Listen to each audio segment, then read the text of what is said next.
CD Projekt RED is the first studio that I have seen since the collapse of Naughty Dog. Take a look at them as an example of the long-term viability of their studio and go, yep, they did it right. Because at one point in time, just cast your mind back to the release of The Witcher 3, there was no hotter name on the block than CDPR. Like those were guys that could do nothing wrong. They were running good old games that had a great reputation of keeping older PC games alive. Having a DLC roadmap for The Witcher 3 come out where they would have free planned upgrades to the game as well as 2 elaborate, cost-effective expansions already planned. They had all of the goodwill in the world, and then Cyberpunk 2077 came out, and then they just, contracted brain damage en masse and decided to go even woker than their contemporaries. It's just, wow, man.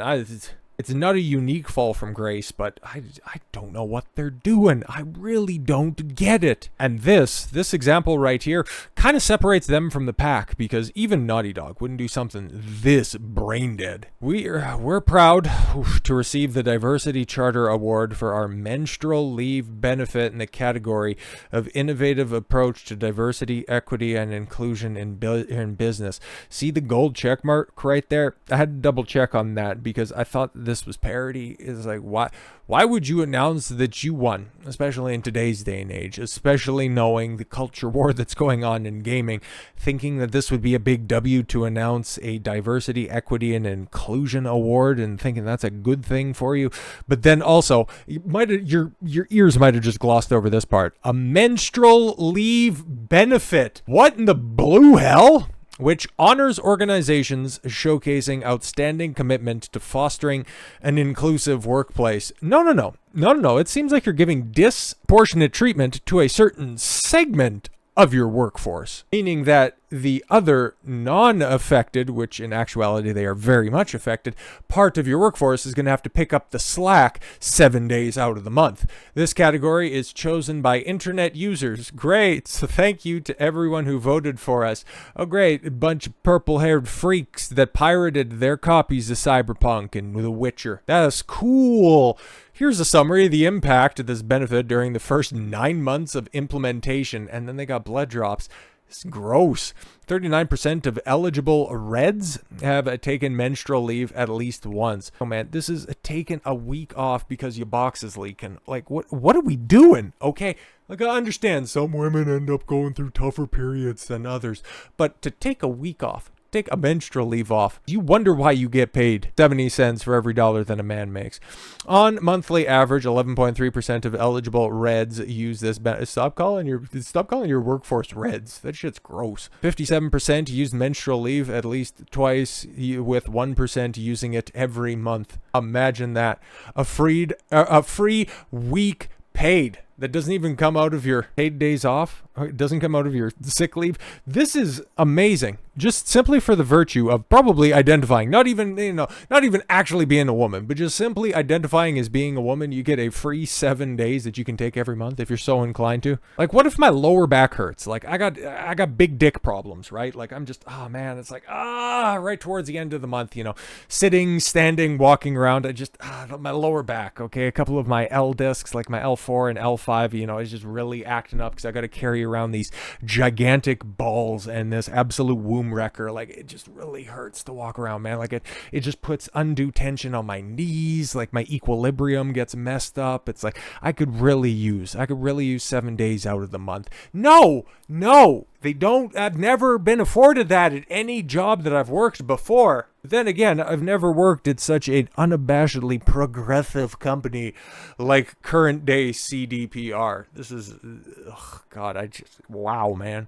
These numbers, along with the recognition we've received, show that Reds are using this benefit responsibly. And highlight the safety and supportiveness of our workplace. Says Agnes, whatever, just a bunch of these these types of women, these freaks that are out there. But yo, man, look at that comment section. I'm not even going to begin to take a look at that, but at least, hey, good for them. They're not hiding any replies, okay? They're at least owning this crap. But this is what CDPR is doing, man, okay? Apparently, they made Cyberpunk 2077 at least a little bit more palatable. It just took them 3 years to get around to it, because you remember, that game launched in some form or fashion at the end of 2020, and it wasn't until the end of 2023 with Phantom Liberty. I think that was the name of the paid expansion, by the way. Yeah, we understand that it was busted as all hell. Busted as Debbie's box, at the end of the month, okay? But she at least gets some time off, okay? Like, she gets paid time off, but you guys can pay for a, at least passable experience if you shell out another $20, $30, $40 for the expansion. Like, I'm not even sure what that shit's running at this point in time. But it's so much better, guys. It's like being held down and defiled, but then thankful that your abuser wrapped it up. Like, what are we doing?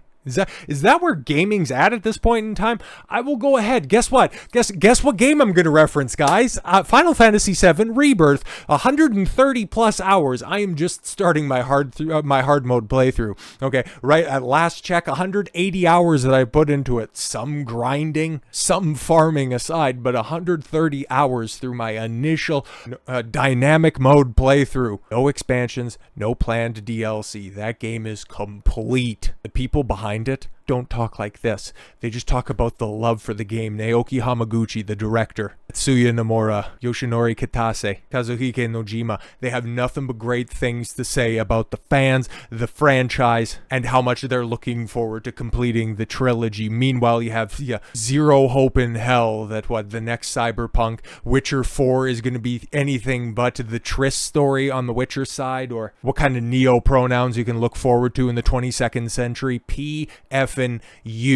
But instead of making games, instead of improving on any of their already established systems, shout out to Grums, once again, creative director on Witcher at CD Projekt RED, fires back at developer Thomas Mahler, who is, let's just go ahead and check this guy's credentials, narrative director at CD Projekt RED on the new Witcher saga. Oh, great, I'm sure it's going to be gangbusters. Previously on The Witcher 3 Wild Hunt and Cyberpunk 2077. Oh, great, so somebody who was attached to something good, something bad, and is going to be making something nebulous in the future. Well, what's he doing out here? Okay. I do remember when you were quite happy to publicly S on us a while ago.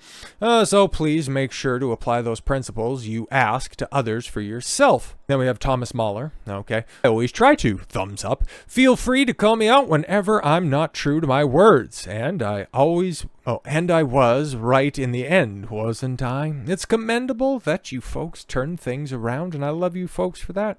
But that doesn't excuse the fact that you sold a full-price game while trying to hide the fact that it was broken and untested. Oh, are we talking about Cyberpunk 2077? I mean, come on, it eventually got good, right? Like No Man's Sky, it eventually got good. Oh, through free and frequent updates. Don't worry about that, though. And your marketing department tried their best to cover things up. Yeah, no, they said everything was great, including the PS4 version. God, those comparison videos back in the cut were hilarious. That is just shady practice and should be condemned wherever it happens. By the way, you work in the AAA industry. I think you're playing with fire by posting publicly like this. You're a cog in a machine that doesn't really care about you, so be careful. I mean, where's the lie? Tell him when he's telling lies, and guess what? My guy's scot-free at this point in time, but why wouldn't you expect commentary from a company that employs the likes of Philip Weber, that employs the like of bleeding Polish people that need a week off instead of making games? The ones that unironically wear those types of t-shirts that you see here in a video that I have showed before in previous CD Projekt RED videos, where they're unironically shilling DEI and ESG, for as much as I say that is chasing ghosts when you're trying to say that ESG is the bane of all of our existence. No, they're just out here just completely and totally laying it out. You make video games. You make digital products. How do they affect carbon? How are they cutting down the rainforests in the Amazon? They're not, you idiots. You're telling a ripped-off story from a commie hack. Okay, your other project is just a bastardized version of Blade Runner, for Christ's sakes. open world, right? Open world, open borders, all of this stuff. You will own nothing and you will like it. So just don't be too terribly surprised that whenever you get around to releasing another unfinished game, everybody also takes that same approach where you'll own nothing and you'll love it. Open world, open borders, everything is all love, peace, and forgiveness, right? So when that document hits the open seas and you guys end up making $3,800 on your multi-million dollar project, and that you end up having to let people have a full month's menstruation leave in perpetuity, just cling fast to your principles. Well, at least we stuck up for ESG. At least we stuck up for diversity, equity, and inclusion. Hopefully you can bring those same principles to the unemployment line. So with all that said, thank you all very much for the gift of your time. I've been Don Consuelo. I want you to follow your gut and get after it. Take care, everyone.